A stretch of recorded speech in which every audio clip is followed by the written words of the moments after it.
Cette domestique commence par faire semblant d'avoir mal, mais lorsqu'elle commence cette comédie, le couple est tellement étonné. La domestique continue de jouer son rôle en faisant toujours semblant d'avoir mal. Rapidement, son patron part récupérer la clé de sa voiture pour l'emmener à l'hôpital. Mais au moment où il part, la domestique se réveille rapidement en disant à sa patronne qu'il faut prendre le portable de son mari. La patronne commence alors à lui demander pourquoi, mais la domestique insiste toujours. Rapidement, la patronne prend le portable de son mari. À ce moment-là, la domestique a déjà fait toutes ses recherches et elle connaît déjà le code du portable de son patron. Rapidement, elle communique le code à sa patronne, qui l'utilise aussitôt pour déverrouiller le portable de son mari. La domestique dit alors, va dans son WhatsApp et on verra quelque chose. Rapidement, la patronne va sur le WhatsApp de son mari et elle voit le numéro de son ami intime épinglé. Elle lance aussitôt le dernier message vocal. Son ami intime dit à son mari qu'elle sera bientôt là, qu'il doit vite trouver un moyen de se libérer de sa femme, qu'aujourd'hui il peut lui faire tout ce qu'il veut, qu'elle fera tout son possible pour le récupérer, que son ami ne peut pas l'épouser et que c'est elle qui sera bientôt sa femme. La patronne est remplie de colère, mais la domestique la calme en lui disant de ne rien dire pour le moment.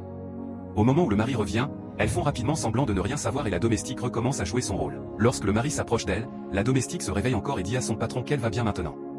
Le patron ne la croit pas et veut quand même l'emmener, mais sa femme lui dit que c'est vrai, qu'elle va bien maintenant et que c'était juste un mal de ventre. Le patron dit alors, Dieu merci. Rapidement, la patronne demande à la domestique d'aller à la cuisine préparer un bon repas pour son mari et elle. La domestique part aussitôt. Après son départ, les deux s'assoient et commencent à jouer à leur jeu d'amour. À ce moment-là, le mari ne se doute de rien. 2 minutes après, quelqu'un frappe à la porte. Le mari veut aller ouvrir, mais sa femme lui dit de laisser, que c'est elle qui va ouvrir. À ce moment-là, sa femme sait déjà que c'est son ami intime qui est venu. Lorsqu'elle ouvre la porte, elle voit son amie.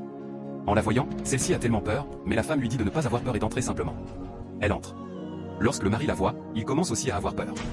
Rapidement, les deux femmes s'approchent de l'homme et la femme dit à son ami, « Bienvenue chez ton nouveau mari ». Tout le monde est totalement étonné. Le mari demande à sa femme si c'est elle qui l'a invité, mais sa femme lui répond que non, que c'est lui qui l'a invité. Elle lui dit, « Tu fais semblant avec moi ou quoi ? Tu me trahis avec ma meilleure amie ». Le mari a tellement honte qu'il ne sait plus quoi faire ni quoi dire.